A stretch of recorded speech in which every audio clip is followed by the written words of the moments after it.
जी अस्सलाम वालेकुम। उम्मीद है कि आप सब लोग खैरियत से होंगे। भारत में तैयारे का अफसोसनाक वाकया पेश आया है जिसमें 240 से ज्यादा अफराद की हलाकतों की खबर आ रही है और सिर्फ एक शख्स बचा है।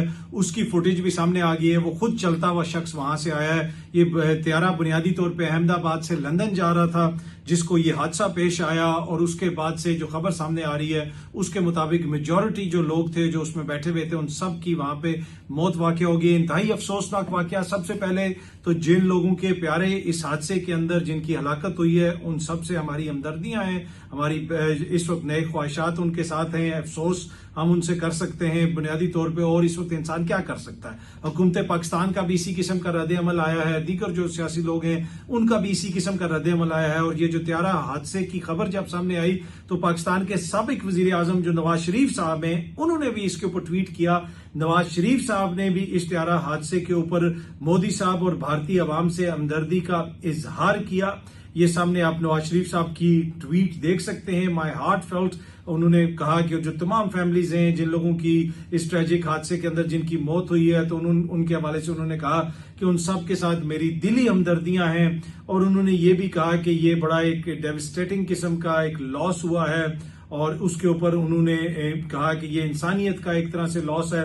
उन्होंने ये कहा कि my deepest sympathies to prime minister Modi and the people of India. तो उन्होंने मोदी साहब से और इंडिया के अवाम से गहरी हमदर्दी का इजहार किया।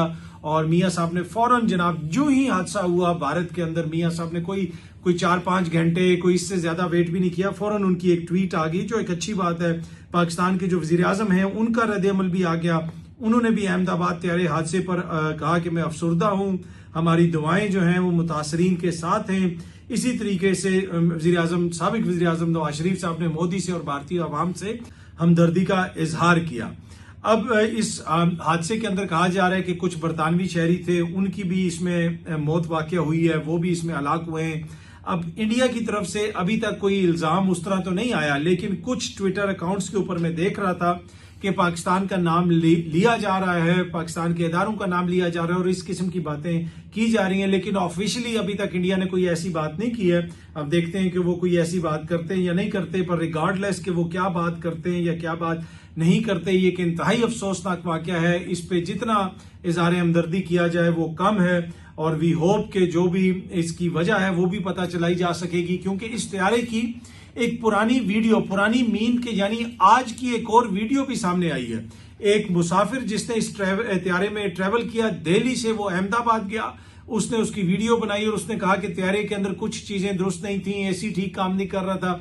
और एयर इंडिया की जो हालत है उसके हवाले से पहले भी इस किस्म की वीडियोस वगैरह सामने आती रही हैं। अब देखते हैं कि हुकाम जो तहकीकात करेंगे, पता चलेगा कि फिर ये कैसे हुआ। और फिर ये जो तैयारा है ये जाके किसी मेडिकल कॉलेज के हॉस्टल के ऊपर गिरा है। और जो फुटेजेस अभी तक सामने आ रही हैं उनको देख के तो यही लगता है कि ये हादसा था, लेकिन जिस तरह मैंने पहले भी कहा कि तहकीकात होंगी तो पता चलेगा। अच्छा, ख्वाजा आसिफ साहब ने चेयरमैन सेनेट और स्पीकर साहब की तनख्वाहों के हवाले से काफी ज्यादा नाराजगी का इजहार किया था। अब खबर ये आ रही है कि वजीर आजम साहब ने भी उसके ऊपर नोटिस ले लिया है। लेकिन मसला ये है कि ये तनख्वाहें तो 29 मई को बनी थी। जो मीडिया के ऊपर नोटिफिकेशन मौजूद है वो तो 29 मई का है। ये तभी क्यों उन्होंने नोटिस लिया जब सोशल मीडिया के ऊपर, और मीडिया पे तो 2-3 लोगों ने ही बात की होगी, ज्यादा लोगों ने पहले बात नहीं की, लेकिन जब सोशल मीडिया के ऊपर शोर पड़ा तो अब वजीर आजम साहब भी नोटिस ले रहे हैं। अब वजीर दिफा भी इसको बड़ी बुरी नजर से देख रहे हैं और दीगर वुजरा भी कह रहे हैं कि जनाब ऐसा नहीं होना चाहिए था। लेकिन जनाब इससे पहले तो वुजरा की तनख्वाहें भी बढ़ चुकी हैं, एमएनएस की तनख्वाहें भी बढ़ चुकी हैं, सेनेटर्स की तनख्वाहें भी बढ़ चुकी हैं। तो वजीर आजम साहब ने पहले क्यों नहीं नोटिस लिया, अब वो क्यों नोटिस ले रहे हैं? अच्छा, पीपल्स पार्टी वालों ने आज फिर बजट को मुस्तरद किया। उन्होंने कहा जी ये अमीरों का बजट है, अमीरों ने बनाया है, अमीरों के लिए बनाया है। ये चौधरी मंजूर साहब ने इस हवाले से प्रेस कॉन्फ्रेंस भी की। पुराने सियासी कारकुन हैं, वो सियासी वर्कर हैं और बड़ी अच्छी और नपी तुली वो बात करते हैं। जाती तौर पर मैं उनको बड़ा पसंद करता हूं, लेकिन वो एतराज कर रहे हैं बजट के ऊपर। मैं आपको ये बताऊं कि गुज़िश्ता बरस जो है आसफा भुट्टो जरदारी साहिबा ने पार्लियामेंट के अंदर खड़े होकर कहा था कि ये जो बजट है ये क्या कोई मजाक है, पाकिस्तान की अवाम डिजर्व बेटर। और शर्मिला फारूकी साहिबा ने भी उसके ऊपर बड़ी तनकीद की थी, दीगर मोअज़्ज़िज़ दोस्त भी तनकीद करते रहे, लेकिन उसी बजट को इन्होंने मंजूर करवाया। अब चौधरी मंजूर साहब भी तनकीद कर रहे हैं, शर्मिला फारूकी साहिबा को मैंने देखा एक प्रोग्राम में, वो भी तनकीद कर रही थी, नदीम अफजल चांद साहब जो हैं वो भी तनकीद कर रहे हैं। लेकिन ये चौथा बजट होगा जो ये इकट्ठे मिलकर मंजूर करवाएंगे। اگر یہ بجٹ اتنا برا ہے تو آپ اس کو منظور نہ کروائیں. پچھلے سال کا بجٹ آپ نے اس کو جوک قرار دیا, مذاق قرار دیا, عوام کے ساتھ دھوکہ قرار دیا, لیکن پھر آپ نے اس کو منظور بھی کروایا. تو یہ بجٹ تب ہی منظور ہوگا جب پاکستان پیپلز پارٹی اس میں اپنا حصہ ڈالے گی. ایک طرف بجٹ پیش ہوا ہے, دوسری طرف ہمارے وزیر اعظم صاحب ایک روزہ غیر ملکی دورے پہ مشرق وسطیٰ چلے گئے ہیں. آئی ڈونٹ نو اس دورے کی بنیادی وجہ کیا ہے, میں نے تفصیلات نہیں پڑھی, لیکن مشرق وسطیٰ میں ایک اور بہت بڑی خبر آ رہی ہے. اسرائیل ایران کے اوپر حملہ کر سکتا ہے. بہت سارے بیسز سے, بہت ساری جگہوں سے امریکہ نے اپنا جو سفارتی عملہ ہے اس کو واپس بلایا ہے, جو ان کی فیملی ممبرز ہیں ان کو واپس بلایا ہے. ایران نے یہ کہا ہے کہ جناب ہم آگے سے سٹرائک کریں گے ہر جگہ پہ.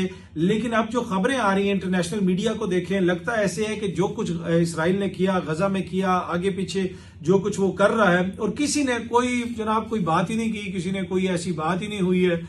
حج بھی ہو گیا, پوری دنیا کے لیڈران بھی گھوم پھر کے چلے گئے. اب اسرائیل کا یہ اگلا ہدف ہوگا کہ اسی سارے شور کے اندر وہ ایران کے جو جوہری تنصیبات ہیں ان کو بھی ٹارگٹ کر دے. تو اس قسم کے خدشے کا اظہار کیا جا رہا ہے کہ اسرائیل ایسی کارروائی کر سکتا ہے, اور اس کے اوپر ایران بھی وارننگ دے رہا ہے کہ اگر ایسی کوئی کارروائی کی گئی تو ہم یہ کر دیں گے, وہ کر دیں گے. جو اسلامی ممالک ہیں ان کی جانب سے مختلف جو اس قسم کی وارننگز ہیں, ہم بچپن سے ایسی وارننگز سن رہے ہیں, اس طرح کی وارننگز دی جاتی ہیں. اس کے بعد جو کچھ ہوتا ہے وہ پوری دنیا کے سامنے اور پوری قوم نے اس کو دیکھا ہے کہ حالیہ دنوں میں جو ہوا اور اس سے پہلے بھی جو کچھ ہوتا رہا.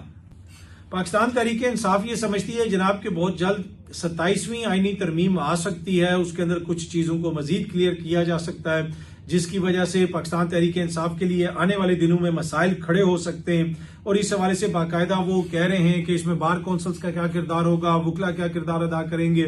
تو بہت ساری چیزیں جن کو وہ ڈسکس کر رہے ہیں. احتجاج کے حوالے سے بھی وہ بات کر رہے ہیں. یہ جو احتجاج ہے اس کا بنیادی مقصد کیا ہے؟ اس احتجاج کا بنیادی مقصد یہ ہے کہ جو حکومت کی طرف سے بیانیہ دیا جا رہا ہے کہ جی پنجاب کی حکومت بڑی پاپولر ہو گئی اور وفاق کی حکومت بڑی پاپولر ہو گئی, شہباز شریف صاحب کی حکومت بڑی پاپولر ہو گئی, ایک طرح سے دوبارہ اس چیز کو ری انفورس کروانا ہے کہ ابھی بھی پورے ملک میں اگر کوئی پاپولر لیڈر ہے تو وہ عمران خان ہے. یہ اس احتجاج کی ایک بنیادی اسٹریٹجی ہے. پھر بیرون ملک بھی احتجاج ہو رہا ہے, اس کے حوالے سے بھی آپ نے بہت ساری خبریں سنی ہوں گی, لیکن ملک میں یہ احتجاج ہوگا, کوئی بھی اسلام آباد کی طرف نہیں آئے گا. آلدو کہ علی امین نے کہا کہ جی ہم اسلحہ لے کے آ رہے ہیں, ہو سکتا ہے میں سرنگ کے نیچے سے آ جاؤں, میں ادھر سے چلا جاؤں, میں ادھر سے چلا جاؤں. علیمہ خان صاحبہ نے کہا کہ ایسی کوئی بات نہیں ہے, اسلام آباد کی طرف ہم نہیں آ رہے, کیونکہ یہ عمران خان صاحب کا حکم ہے. پورے ملک میں احتجاج ہو تاکہ دنیا کو پتا چلے کہ عمران خان کو کتنے لوگ پسند کرتے ہیں یا نہیں کرتے, کون کتنا مقبول ہے یا نہیں ہے, تاکہ دنیا کے سامنے یہ چیز واضح ہو جائے. اس وجہ سے یہ جو احتجاج ہوگا یہ پوری پاکستان کے اندر ہوگا, تمام شہروں کے اندر ہوگا, تمام قصبوں کے اندر ہوگا, اور عالمی سطح کے اوپر بھی یہ احتجاج ہوگا دیگر ممالک میں. بجٹ کے حوالے سے ایک اور خبر ہے, جو سیکرٹری خزانہ ہے انہوں نے قائمہ کمیٹی ہے جو قومی اسمبلی کی, اس کو بریفنگ دیتے ہوئے یہ بتایا ہے کہ پاک فوج کے افسران کی تنخواہوں میں 50% اور جوانوں کی تنخواہوں میں 20% اضافہ کیا گیا ہے. تو جہاں پہ سرکاری ملازمین کی تنخواہوں میں اضافہ کیا گیا ہے, یہ جو جنگ ہوئی, حالیہ جنگ ہمارے سامنے ہے, اور اس کے بعد اب پاک فوج کے افسران کی تنخواہوں میں 50% اور جوانوں کی تنخواہوں میں 20% اضافہ کیا گیا ہے. یہ سیکرٹری خزانہ نے قومی اسمبلی کی کمیٹی کو بتایا ہے. بہت جلد آپ سب دوستوں سے دوبارہ ملاقات ہوگی. Thank you very much.